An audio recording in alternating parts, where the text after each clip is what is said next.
everyone. My name is Karen Barbito, and I'm the host of our Facebook Live show today. I'm also the Director of Programming for Support After Abortion. We are so glad that you're here today. I am telling you, this show you do not want to miss. So I'm going to ask you to take just a few moments to like our Facebook page, share this feed, because you're going to hear some things that you probably never heard before. So share this Facebook Live on your network. Do it right now. Just take a few seconds to do that. You know, we're going to introduce a new concept today, something that I'd never heard about until this week alone. And so I know this is going to be something that you're going to want to hear, a new concept when it comes to healing after abortion. And so I'm going to ask you to start, your questions right from the beginning, because this time is going to fly by and you're going to want your questions answered. So without further ado, let me please ask you to help me to welcome our guest today. We have Kay Lyn Carlson with us today, and she is the founder of Choose Grace. Kay Lyn, I'm so glad that you're here today. Thank you for having me, Karen. I'm so honored to be here. Yeah, it's so good to put a face. I know we've spoken on the phone, but it's so nice to see your face with your name. So thank you. Thank you so much. And your background looks so beautiful. So let's just get right to it. Why don't you share a little bit about who you are, and if you wouldn't mind, share some of your abortion story with us and how Choose Grace even came into existence. Certainly. Well, thank you for having me. So at 17, I had an abortion, and it was traumatic for me. And I was told when I was 17 that, like a lot of women, that it was a blob of tissue, cluster cells, a product of conception. I can go home and never have to think about it again.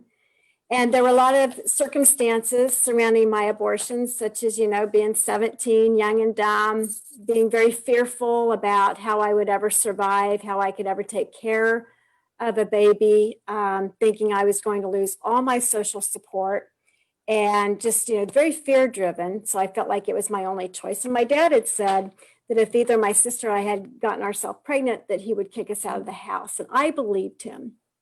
And so at 17, I just felt like I had no other option. So I had the abortion, which was traumatic for me at the time. But 7 years later, I was pregnant again, and I saw the ultrasound, which was not a blob of tissue, cluster of cells, product of conception. It was a baby. And I just remember the sonographer, Karen, just saying, "Oh, look, your baby's waving at you." And I wanted nothing to do but bolt from that table. And I was sharing this with one of the speakers that I had streams of tears. I've only done that once in my life, where there was just streams of tears. Well, I started having nightmares. Anyway, it was a long struggle. After I had my daughter, the nightmares came, and just living in so much grief and despair.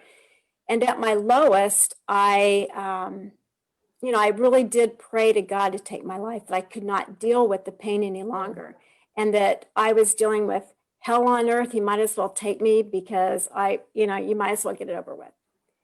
Yeah. And so I sought out a pastor, and, through lots of recovery, I ended up going to a professional Christian therapist who started helping on my healing journey. And I was so inspired by how she was able to do that, how to draw it out, that I'm like, this is what I want to do. And so I have an undergraduate and a graduate degree in social work, because I wanted to help people. But the shame was still there. And it was through a situation through my son, that he would not let me forgive him for a situation. And we went back and forth. He was saying, "No, Mom, you can't forgive me." And I'm like, "Yes, I can. I can forgive you." He was like so anxiety prone, and he fell to his knees and he's like, "Oh my gosh, you're going to have to tell Dad." And I'm like, "Ethan, you're forgiven." And he's like, "Mom, you can't forgive me for this one." And I just got so frustrated with him. I said, "Ethan, my grace is sufficient for you." And it was just like, Karen, the heavens opened up, and I felt God saying, "My dear heavenly child, your grace is sufficient for your son. How much more, dear child, is your heavenly Father's grace for you?" Oh, that's And so he good. said, and he's like, you have this day. Which day do you choose? You can choose a life of shame, regret, despair, or you can choose my grace, which is sufficient for you. Because what I wanted Ethan to do was not to worry about it. He was forgiven. Go on. But he even had said, Karen, I will pay for this. And all it was he put scratches on our coffee table. And he goes, Mom, I will pay for this for the rest of my life. And that's exactly how I felt. I was going to pay for it for the rest of my life. And so, I just, with God, that Michelangelo picture where there's Adam and God is just reaching down, trying to get us. And I just put my hand up and I was like, I choose your grace, God. Yeah, And let me stop. Yes. Let me stop you right there because there's so much in there that I want to go back and revisit. Okay. The first thing that you said is that when you were 17, your dad had told you and your sister that he would kick you out of the house if you got pregnant. I got to tell those that are watching, that is so common for that implied threat, right? That was like an implied threat, unrealized threat. My decision was the same way. I had an abortion when I was 18, and I was in a relationship, a biracial relationship, and I knew my dad would not approve of it. And I was in love with this man. And I knew that if I told my parents, they were going to try to make me break up with this guy, and I didn't want to do that. So for those of you that are watching, I just want you to know, if that's the circumstances surrounding your abortion, or if that's what you're thinking of right now, it's really common to do that. And just know, that what actually happens, even though we think that's what would have happened, it may not turn out that way, right? So Right. that's the first thing that I wanted to say. And then, oh my gosh, there was so much that I'm forgetting now. The healing that you started with the counselor, I thought that was really fascinating. Did they have healing programs available? Did you know? So when you had your abortion and you were struggling afterwards, did you know where to go for help? Or was it hard for you to find somebody that could help you with your struggle? So that was a great question. My shame was so great. And I didn't want anybody to know. And so I chose a professional counselor because I knew they had to keep it confidential. And I knew that there was pregnancy care centers. And I know that it's a misconception, but I was thinking my shame was so great, Karen. I thought they're going to judge me, even though, because they want me to save the baby. And I didn't. And so there's going to be some judgment. Plus, so one thing that we're going to be talking about is how much trust is broken with the new concept. And so I had a hard time trusting. Yeah. So that's why I went to a professional counselor. That is so good to know, right? Because they had to keep your information confidential. And even though pregnancy centers and our ministry and all these other ministries maintain confidentiality, the perception is that it's not, right? Right. So that's really good to bring out. Also about pregnancy centers, wanting to save the baby. So we're trying to change that paradigm through support after abortion. We're trying to focus on the client, the person that's been impacted by abortion, because the decision's already been made, right? So, we just really want to love on the person that's sitting in front of us and meet them where they are, right? Right. So, and I tell people, I help answer a crisis line, and I'm like, and I tell them, now, don't worry, it's a crisis center, or it's a pregnancy care center. Don't think they're going to judge you, because they know many of them have had an abortion, and that's why they're leading studies. And I tell them, I didn't know that at the time, but it's okay, because we really want a safe place to heal, right? So we're looking for a safe place because we have trust issues. Totally. It's very important to create a safe place. So we left off with you reaching up and taking God's hand, right? Yes. In your healing journey. So pick up from there if you would. So I just, I choose your grace. And so the ministry Choose Grace International came about. And I'm a researcher. I love research. And so several years, even after that incident with my son, I'm just still researching. The big question, like when I went to university, is how was I able to do that? And so I was searching for answers. And so, it was then after, starting the ministry that I was really led to search out further, Brene Brown talking about toxic shame and talking about ruminating shame. And I'm like, that's what I had for so many years. And shame is something that, I might have had that abortion shame, but you can have shame for other things beside just the abortion. So it's, we really have to deal with shame in our life. So can you define what those shames are? Because I've never heard of them before. What's toxic shame and whatever you said, Okay. Yeah. Well, can you, for the people that are watching, they might not understand what those are. Can you kind of define those for us? Thanks. Sure, I'd love to. So toxic shame is when, so like we have our conscience and, our conscience doesn't let us, that's kind of the left side brain. The conscience reminds us of things. It just doesn't let us go. And so, you have like obligatory, like when you talk about the conscience, you have like an obligatory, which it urges the man to do that which he regards as right and restrains him from doing that which he regards as wrong. Okay. But so you have done wrong, right? So I went against my moral compass. I had the abortion. I knew it was wrong inside. I knew whatever was going inside of me. And I just want to say too, Karen, one thing I say is, when a dog's pregnant, he's going to have puppies. When a cat is pregnant, it's going to have kittens. It's so much, it takes more energy to say, I'm pregnant, I've got a fetus, than it is, I'm pregnant, I'm going to have a baby. So, that consciousness, whatever is inside of me is going to grow. If it's not a baby, it's going to grow into a baby. There's life there. But then you have a judicial when you have the conscience, and the conscience passes judgment upon man's decisions and acts. Then you go into the executive of conscience, which it executes its judgment in the heart of man. It condemns his actions when in conflict with his conviction by causing an inward disquietness, distress, shame, and remorse. So what happens, Karen, it's a wonderful question about shame. So what happens is your conscience continues to grow with that shame. And if you don't deal with it, it turns toxic. And when it turns toxic is when you have a lot of, depression, anxiety, suicide ideation.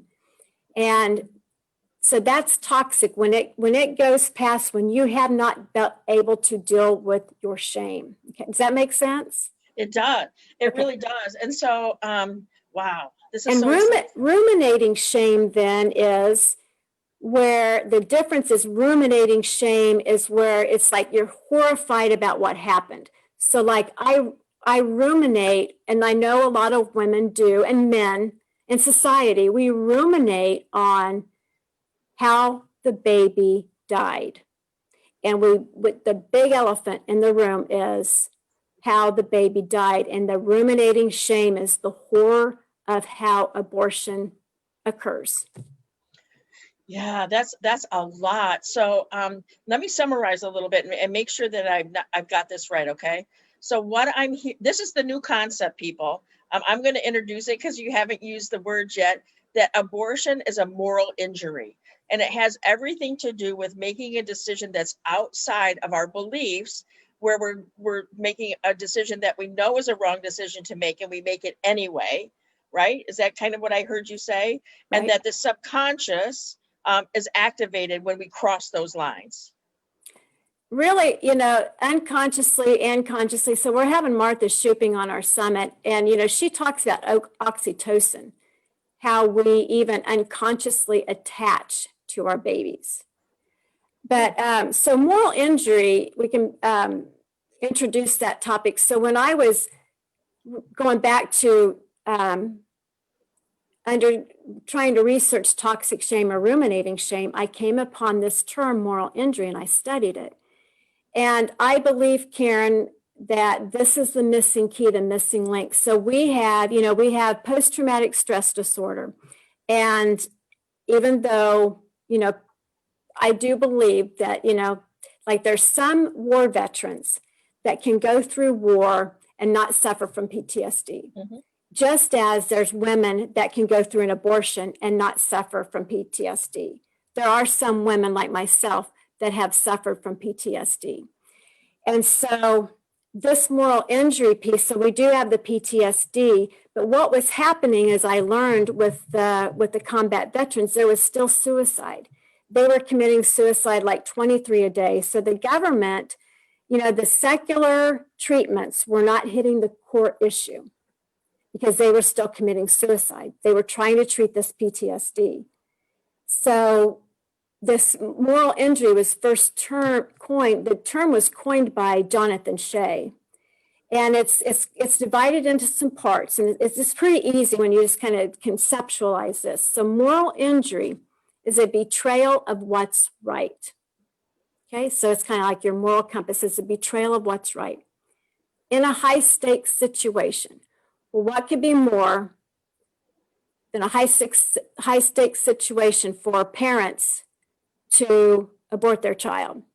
Okay, so the third thing is it's a betrayal of what's right in a high stakes situation, either by a betrayal of what's right by a legitimate authority or by oneself. I did it. Okay, so and moral injury can happen. You don't necessarily have to be the woman that actually gets the abortion to be morally injured. Most often, that's where it is, but it's also men because men have witnessed it. And so when men see that they didn't protect and provide for their child, they have moral injury. And it's also the witnesses. And there's a term also called collective moral injury. So when we have these observers, in our country that, we can have collective moral injury because of the act of abortion. We can't all be morally injured because of the act, because it's a witness or an observer or a participant. Does that make sense? Yeah, so let me interrupt here because this is Sure. new stuff. I imagine that the people that are watching have a ton of questions just for clarification. So if you're watching and if you do have questions, please shoot us a comment through our Facebook page or get the message to us somehow, and we'll make sure that Kay Lyn answers it for you. So let's go back to the military component because we just started a military and veteran program specifically for active duty reserves and veterans who have experienced abortion. And we know that providing healing for them in a group of people that have been where they have been, done what they have done, do you know what I mean? The military is what I'm talking about. It's just really effective for them. So I find it really interesting that this research about moral injury came out of the military.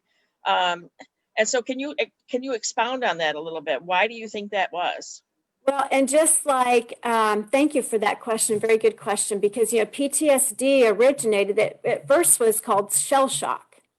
Mm-hmm. And so Dr. Vincent Roux saw with the PTSD, he saw that parallel and came up with PAS, right? So, and to me, I don't know about you, but when I read that, I'm like, oh my gosh, I would like to give Dr. Vincent Roux a hug because he understands me. And so then I was reading the moral injury piece with the combat veterans, and I'm like, this is just as equal, if not greater, discovery, how we can parallel this with abortion. Because what happens is you have the PTSD, it's like this, it's like mirroring the two. So what happens with the PTSD, you have PTSD symptoms, but then what happens with the moral injury? What is confounding that is, so with PTSD, you have your safety, you're not safe with PTSD is kind of like the result. But with the moral injury, you have a failure to trust. And it deteriorates character. And what happens, what they're saying with the moral injury piece is that it impairs the capacity to trust. It elevates despair, suicidality, and it deteriorates your character because I don't know your story, but And what people identify with is, I killed my child. Mm. And so they look at themselves as a murderer, a monster that they didn't know. They just didn't know. And you know, so many times, so I identified with that. I'm like, I killed my child. I had the capacity to do that. Yeah. But that's not me. And that's what's so misunderstood. It's not you. And God knows your heart. It's not you. Yes, so that's all really good. So we have, just for those who are watching that may not know what PAS is, that's post-abortion syndrome. Yes. And so we have the PTSD that the military have suffered, shell shock, as you said. And then there's the same kind. So people that have been impacted by abortion, that have experienced abortion, have a similar kind of PTSD that's just been renamed to specific to abortion, right? So I just wanted to clarify that for those who are watching. And the last And thing it's still PTSD with abortion. Like you said, like what Dr. Vincent Rue is saying, you know, it's PAS, just like what I'm going to be doing. So Dr. Harold Koenig has worked with moral injury, and he's like the most authored person in the world on moral injury. And we have interviewed him. And yeah, I lost my train of thought. I don't remember what I was going to say.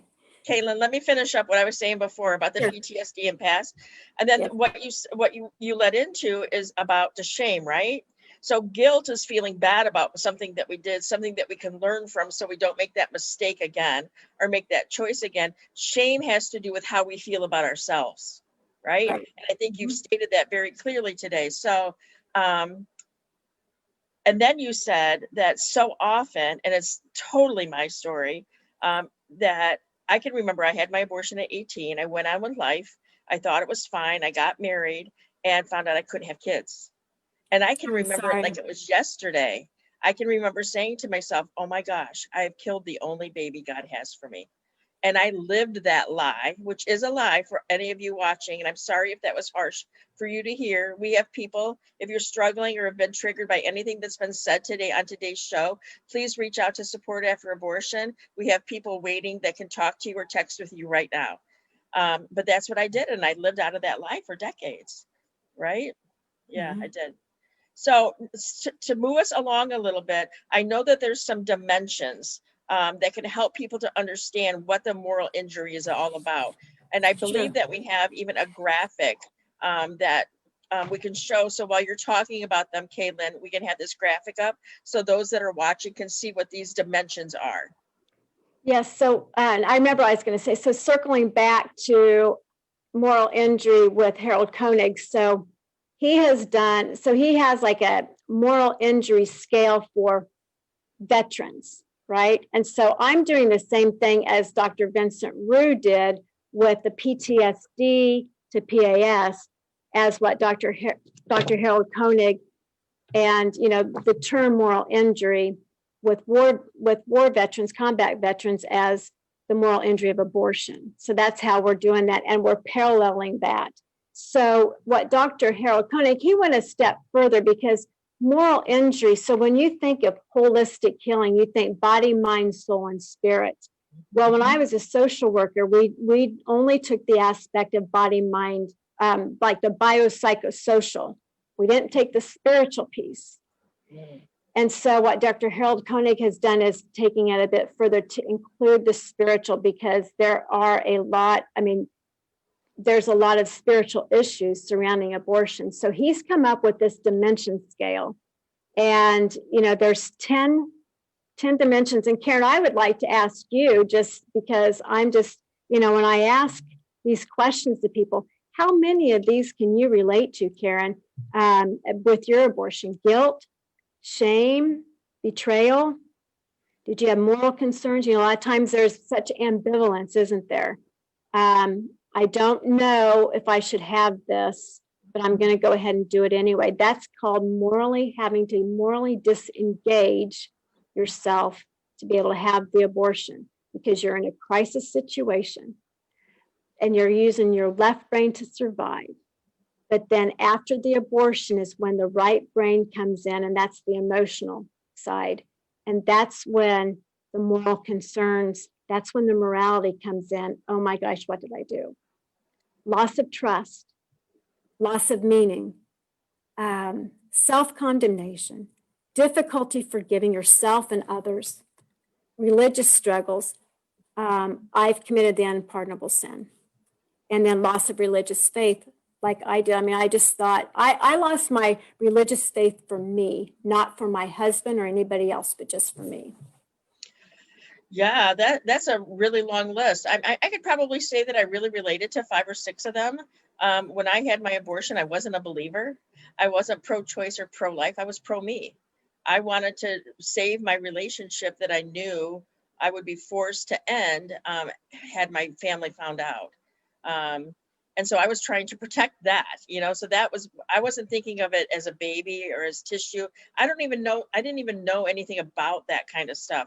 Or didn't even think about any of those kinds of things. So looking back on it now, and after going through my healing, there has been some revelation for me. I told myself for years that I just, found out Wednesday, had it on Friday, back in class on Monday, went on with life as usual. But I look back now and I remember some struggling with it as I was doing it, right? And the days afterwards, but I was so good at shoving it down and developing coping mechanisms that I didn't realize that until decades later. And this is a new concept as well that's going to be fresh when we talk about abortion. You said it, you hit it right on the nail. You were afraid to lose all your social connections. Am I right? I mean, you were like, you were going to lose your boyfriend. You were going to lose. Mm-hmm. There's a thing called social pain. And we are going to bring in the neuroscience of that, why it's hard to be left out. And there's social pain. Your brain goes into survival mode. We are connected with each other. And when we see that disconnect, that frightens us and we don't know how we're going to survive. So we're bringing neuroscience and attachment into this conversation. I think will be very enlightening. And what I just want most is, because, my goal, I've studied this, is helping you understand why you did the thing you did. And also a big key piece is, why did I have multiple abortions? What was it? Why didn't I learn it first? And I had one abortion, but I just want to say because of my husband, because I offered an abortion to him after we were married. But he said, no, we can do this. We can do this. I wasn't alone. I wasn't going to lose. He was going to be there with me. So there is this thing called social pain where we are going to be feeling left out. And that is a reason why people also have an abortion. A very key piece to understand why you would have done that and how trauma affects our rewiring. We are rewired, and why we learn from a past trauma, and we'll explain it more. It takes a while, but why we would go through the second and the third and the fourth and the fifth abortion, we can explain that. And there is grace. Yeah. That's so good. So first of all, thank you, husband, for supporting her. We know that men are the most influential piece of the abortion decision. So just keep that in mind if you're watching. We have a couple of questions. If we can just take a moment, and then we're going to move on to, you guessed it, they're having a virtual conference. It starts in just a couple of days and you don't want to miss it. And we're going to talk about that in just a few minutes. So we've already explained what PASS is, but if you missed that, it's for post-abortion syndrome, and it's PTSD symptomology, basically, if that makes sense to everyone. But here's another question. This is really good because we know that sexual abuse and abortion, there's a really big correlation between the two of those if you've experienced sexual abuse as a child. So I read some stuff on this topic as related to sexual abuse, talking about the moral injury, and those who knew the abuse was happening and did not become involved. Is that the same type of thing? Okay, so the sexual abuse happened. Help me. I want to clarify the question. The sexual abuse happened, but nobody did anything. Maybe whoever asked that question can clarify it for us. So what I think the question that we are questioning is, that the person knew the abuse was happening and did not become involved. So could they please, do you understand that now?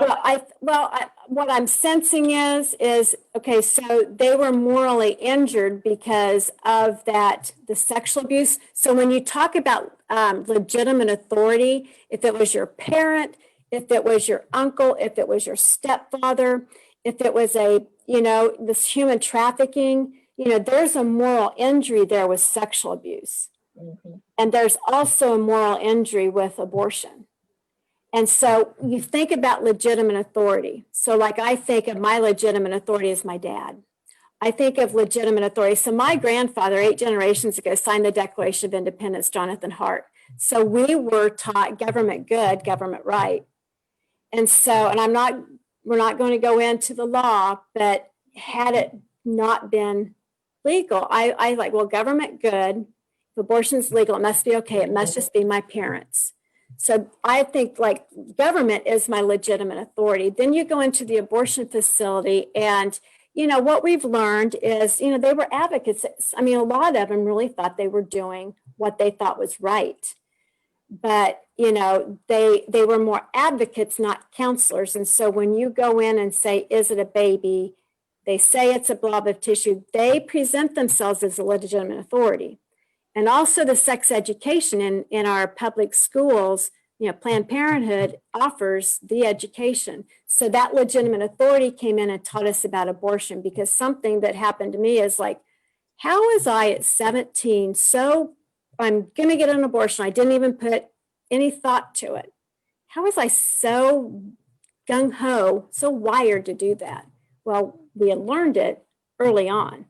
And like in school, there's pedagogy and andragogy style of learning. But pedagogy is when you're in grade school where information is just fed to you. And so you take that in, that's your legitimate authority. Wow, does that help? I hope that answers the question.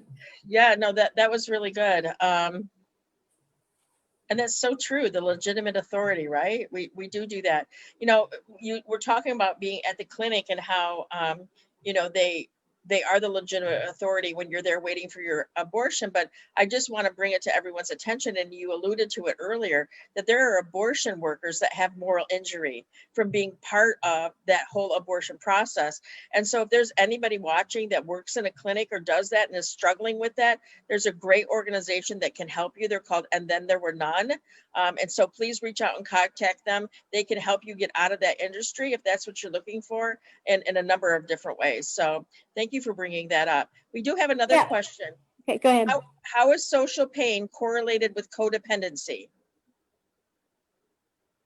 How is social pain?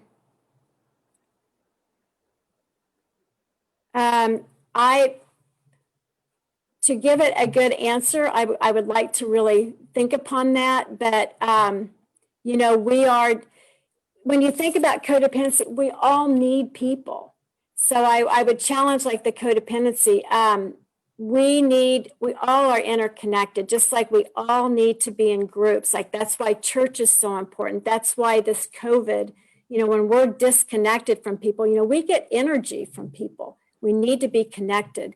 I would say, like with the codependency piece is, we talk about the different forms of attachment. Gary says he is going to be doing the different types of attachment. And I would say that your early childhood, maybe, and I don't know for sure, I don't know the circumstance, but a lot of times we don't attach properly. And when we don't attach properly to our caregivers, then we can have codependency.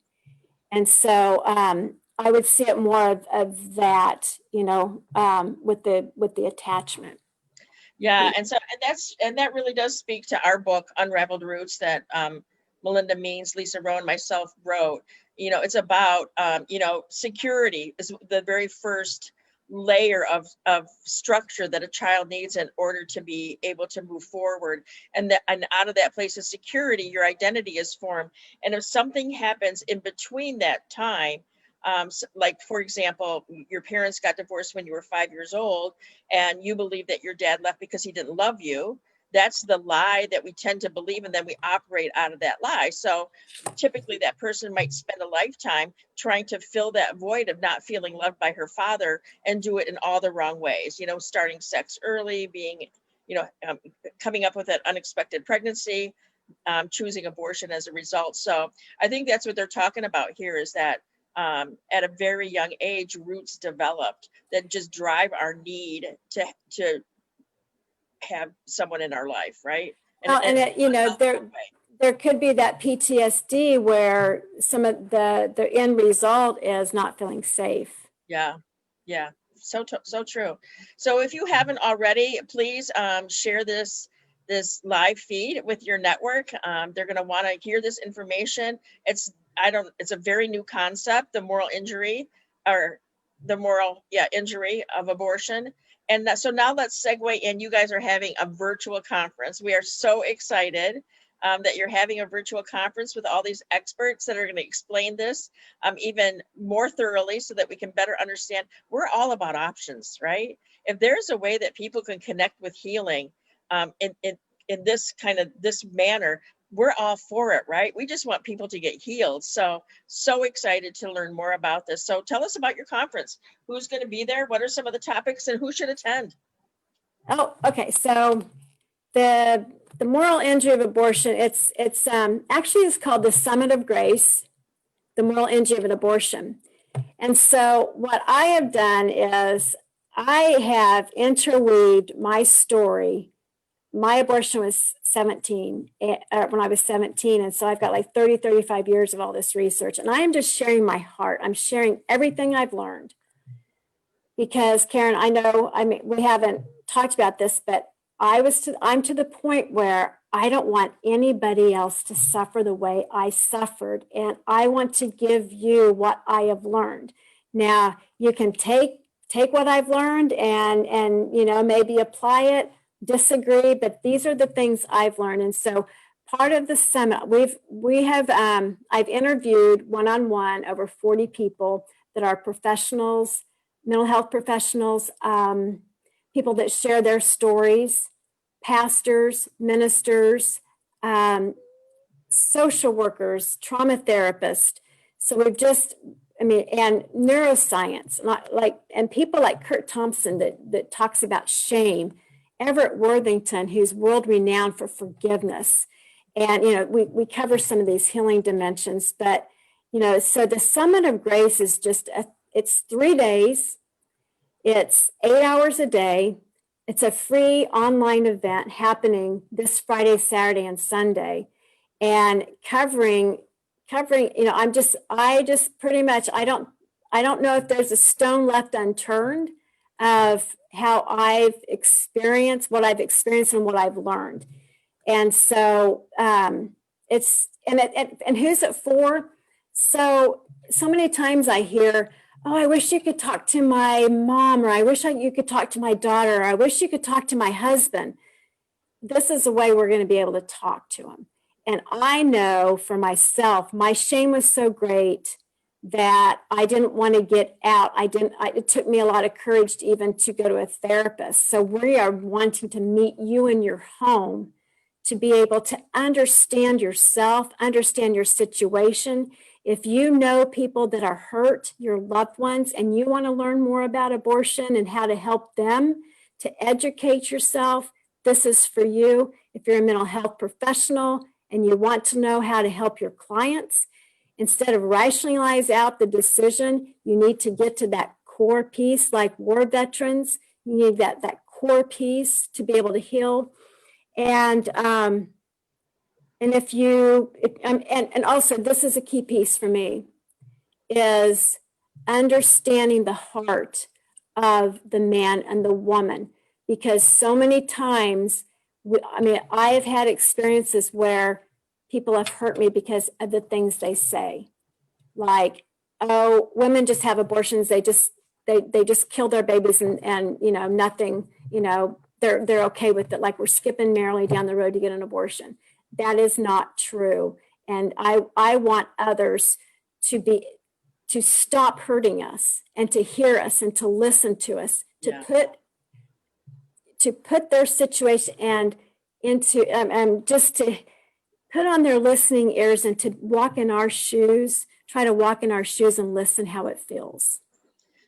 Yeah, we've coined a phrase, less reaction and more compassion, right?